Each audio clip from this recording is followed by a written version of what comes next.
আজকে আমি একটু অন্যরকমভাবে কেকটি বানিয়েছি। পুরো প্রসেসিংটা দেখতে ভিডিওটি না টেনে সম্পূর্ণ দেখার অনুরোধ রইল। আসসালামু আলাইকুম, যে যেখান থেকে আমার ভিডিওটি দেখছেন আশা করি সবাই ভালো আছেন। কেকটি বানানোর জন্য প্রথমে আমি দুটো ডিম ভেঙে নিয়েছি। এখন দিচ্ছি মেজারমেন্ট কাপের 1 কাপের থেকে একটু কম চিনি। এরপর পরিমাণ মতো সয়াবিন তেল দিয়ে ব্লেন্ড করে নিলাম। আরেকটা বাটিতে মেজারমেন্ট কাপের 1 কাপ ময়দা নিলাম। এরপর নিয়েছি 1 চামচ বেকিং সোডা, আরও নিয়েছি পরিমাণ মতো গুঁড়া দুধ। আর এই সবগুলো উপকরণই আমি একটি ছাঁকনি দিয়ে চেলে নিয়েছি।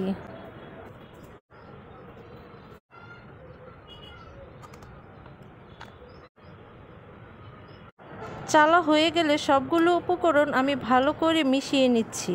এরপর তাতে দিয়ে দিলাম ব্লেন্ড করে রাখা উপকরণগুলো দেওয়ার পর সব কিছু বিটারের সাহায্যে ভালো করে মিশিয়ে নিচ্ছি। আমার বাচ্চাদের যখনই কেক খেতে মন চায় তখনই আমি বাসায় এভাবে তৈরি করে দিই। কেকের পারফেক্ট ব্যাটারের জন্য আমি এখন দিয়ে দিচ্ছি লিকুইড দুধ। আর এই দুধটা আমি আগে থেকে জাল করে ঘন করে রেখেছিলাম। ব্যাটারের ঘনত্বটা যদি এমন হয় তাহলে কেকটা সব দিক থেকে পারফেক্ট হয়। এখন মালটার খোসার কিছুটা অংশ আমি গ্রেট করে দিচ্ছি।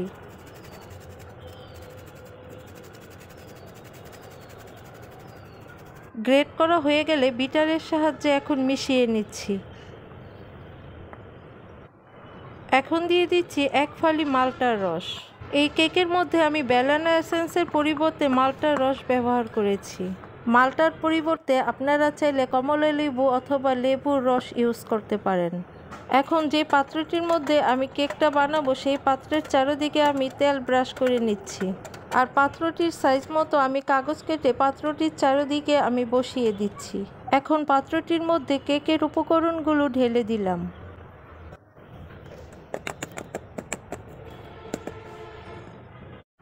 উপরে কিছু বাদাম কুচি দিয়ে দিলাম। আর এই বাদাম কুচিগুলো দোকান থেকে কিনা।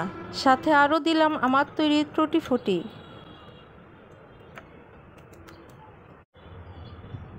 আর এদিকে কেকটা তৈরি করার জন্য একটি পাত্র আগে থেকে আমি চুলায় বসিয়ে গরম করে নিয়েছি। তার মধ্যে একটি স্ট্যান্ড দিয়ে কেকের পাত্রটি তার উপর বসিয়ে দিলাম। ঢাকনার ছিদ্রটা আমি একটি কাগজ মুড়িয়ে আটকে দিয়েছি। প্রায় 40 মিনিট পর ঢাকনাটা উঠিয়ে একটি কাঠি দিয়ে চেক করে দেখলাম কেকটি হয়ে গেছে।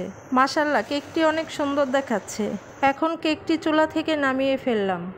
এরপর কেকটি সম্পূর্ণভাবে ঠান্ডা করে পাত্রটির থেকে বের করে চারপাশে যে কাগজগুলো ছিল সেগুলো ছাড়িয়ে নিলাম। বানিয়ে ফেললাম অসম্ভব মজাদার কেক। ভিডিওটি যদি আপনাদের ভালো লেগে থাকে তাহলে অবশ্যই লাইক কমেন্ট করবেন। তাহলে আজ এ পর্যন্তই। সবাই ভালো থাকবেন। আল্লাহ হাফেজ।